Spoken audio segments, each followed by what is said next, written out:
Sejumlah kritik terhadap penegakan hukum dialamatkan kepada pemerintah dalam pidato Presiden kelima yang juga Ketum PD Perjuangan Megawati Soekarno Putri, mulai dari soal hukum yang disebut diobrak-abrik oleh penguasa hingga soal pemeriksaan Sekjen PDIP oleh KPK. Lalu seberapa pidato ini akan menunjukkan penajaman hukuman atau hubungan PDIP dan juga pemerintah hari ini? Apakah pidato ini juga menunjukkan bagaimana sikap Partai Banteng terhadap pemerintahan yang akan datang? Dan untuk menganalisanya sudah bersama kami, analis komunikasi politik Unpad Kunto Adiwibowo. Selamat sore Pak Kunto. Selamat sore Mas Bram. Baik, Pak Kunto langsung saja. Jadi artinya dengan pidato yang cukup keras begitu, apalagi soal penegakan hukum, bagaimana pemeriksaan sekjen dari KPK begitu, artinya menurut Anda seberapa juga ini menunjukkan bagaimana sikap PDIP hari ini terhadap pemerintah? Ya, kalau menurut saya jelas bahwa ada isu hukum yang memang menjadi concern PDIP. Bahkan sejak kampanye Pilpres kemarin, pasangan Ganjar Pranowo dan Mahfud MD kan mengangkat isu hukum ini sebagai isu utama dalam kampanyenya. Dan ini berlanjut sampai hari ini. Apalagi hari ini ada kejadian Sekjen PDIP itu kemudian apa ya, disidik lah karena ada kasus gitu. Dan menurut saya pernyataannya Bu Megawati masih dalam koridor konsistensi itu. Cuman memang ada problem soal bagaimana PDIP atau Bu Mega menyikapi itu gitu kan. Kalau dihubungkan dengan pemerintahan Pak Jokowi sekarang sangat jelas bahwa posisi PDIP itu berseberangan, dan ini kelihatan dari bagaimana gestur, bagaimana Bu Mega itu kemudian selalu menyindir soal kekuasaan. Baik. Tapi kalau nanti dengan Pak Prabowo kita harus lihat dulu Mas, jangan tergesa-gesa Oke, karena baik. bisa jadi hubungan Megawati dan Prabowo tidak sejelek Megawati dan Jokowi gitu. Baik, baik. Pak Kunto, sebelum ke sana, tapi artinya mengapa kemudian kalau Anda katakan ini memang sudah cukup panjang, dari Pilpres kita sudah bisa melihat begitu, mengapa tensinya dinaikkan hari ini? Kritiknya yang sebelumnya tersurat atau tersirat, tapi hari ini lebih jelas, lebih clear begitu disampaikan. Iya, karena yang pertama ada problem bahwa Pak Hasto sebagai sekjen otomatis jadi panglima pemenangan pilkada-pilkada nanti gitu kan Mas. Dan apalagi ini semua partai politik menghadapi pilkada kan gitu. Dan kita bisa lihat dari beragam dinamika politik elektoral pilkada yang terjadi di seluruh Indonesia hari ini, terutama di level provinsi, bagaimana PDIP seakan-akan ditinggal sendirian dan kehilangan ritme yang biasanya dia mainkan gitu. Jadi dalam permainan ini karena kaptennya tersandra kasus, istilahnya begitu, maka tim PDIP di lapangan ini juga agak bermasalah nih dinamikanya gitu dalam pilkada, sehingga mungkin Bu Mega ingin menegaskan itu, sehingga diharapkan mungkin pesan dari Bu Mega membuat para kader di wilayah kabupaten kota maupun provinsi untuk merapatkan barisan dan kemudian kembali mengatur mesin mereka untuk memenangkan pilkada, mungkin itu Mas. Oke, Pak Kunto, tapi kalau dari perspektif komunikasi politik begitu, artinya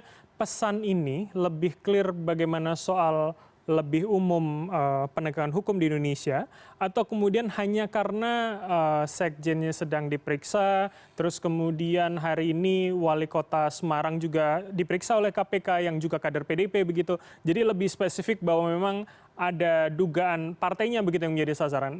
Begitukah kemudian yang bisa kita baca? Iya, Mas. Ini kan penilaian subjektif Bu Mega ya, dan sangat sah kemudian Bu Mega kemudian merasa bahwa partainya sedang ditarget dari operasi hukum ini gitu kan. Dan terutama momentumnya sedang dekat pilkada gitu kan. Kita tahu akhir Agustus ini sudah pendaftaran calon peserta pilkada yang di situ butuh peran aktif sekjen partai, masing-masing partai untuk pemenangan.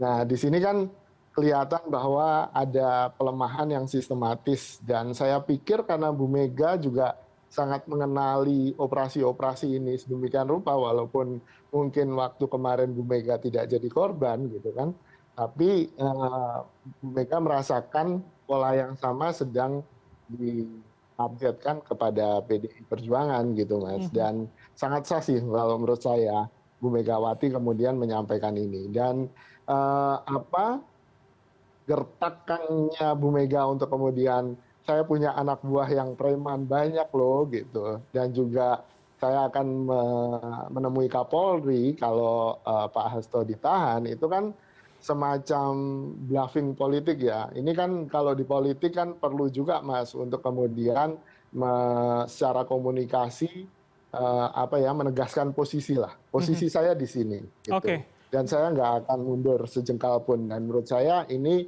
posisinya PDIP yang sedang didemonstrasikan oleh ketua umumnya. Oke, Gitu. Pak Kunto, tapi lebih lebih prioritas atau kemudian lebih spesifik mana kemudian pesan ini sebetulnya dialamatkan kepada siapa lawannya atau kepada internal mereka bahwa ya pucuk pimpinannya akan fight back begitu, Pak Kunto?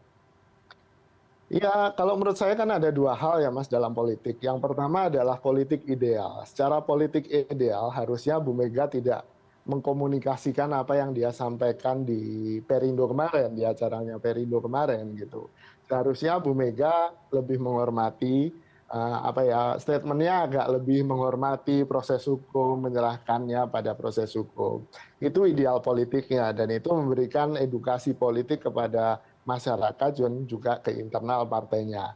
Tapi di realitas politiknya kan lain Mas gitu. Di realitas politiknya Bu Mega tahu bahwa di situ mungkin ada tendensi untuk menyerang PDIP sehingga dia secara realitas politik harus membuat semacam demarkasi atau batasan-batasan ini.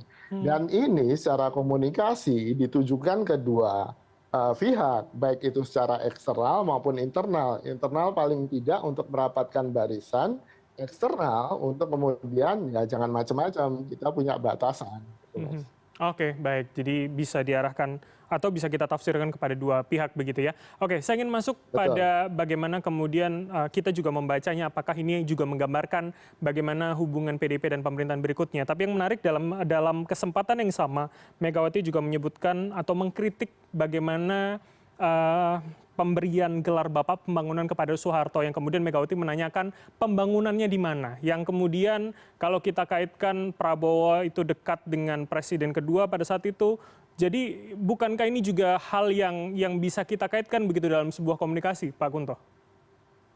Iya, saya punya interpretasi lain soal Bapak Pembangunan dan soal Soeharto, Mas. Sebenarnya kalau menurut saya itu tidak langsung kepada Prabowo ya, walaupun kelihatannya dari hubungan keluarga Soeharto dan Prabowo itu dekat, tapi kan kita harus ingat bahwa Soeharto dan Prabowo punya masalah juga di akhir-akhir pemerintahan Soeharto sehingga harus cerai juga kan Prabowo dengan anaknya Soeharto gitu. Dan menurut saya justru kritik ini lebih pada Pak Jokowi sih Mas gitu, karena hari ini yang ingin tampil seperti Soeharto, membangun infrastruktur, membangun IKN, itu adalah Jokowi gitu, daripada Prabowo gitu Mas. Sehingga kalau menurut saya tendensi kritiknya Bu Megawati lebih mengarah ke Jokowi daripada ke Prabowo, apalagi kemarin-kemarin kan kita juga tahu ada usaha untuk 3 periode, untuk usaha untuk mengamandemen Undang-Undang Dasar yang disinyalir akan kembali ke bentuknya waktu Orde Baru, dan siapa lagi aktornya kalau bukan Pak Jokowi gitu. Jadi menurut saya Bu Mega sedang mengkritik Pak Jokowi alih-alih Pak Prabowo gitu Mas. Oke, jadi belum bisa kita baca begitu ya Pak Kunto untuk kemudian dengan permintaan ke depannya pun dengan statement Bapak Pembangunan Soeharto itu ya? Belum kita lihat dinamikanya, apalagi setelah nanti Pak Jokowi turun digantikan oleh Pak Prabowo, kita lihat saja apakah PDIP dan pemerintahan baru ini semakin mesra atau justru semakin antagonis posisinya. Kalau semakin antagonis ya berarti memang ada problem besar tuh di PDIP dengan pemerintahan Prabowo Gibran. Entah itu dengan Prabowo-nya, entah itu dengan Gibran ya kan gitu.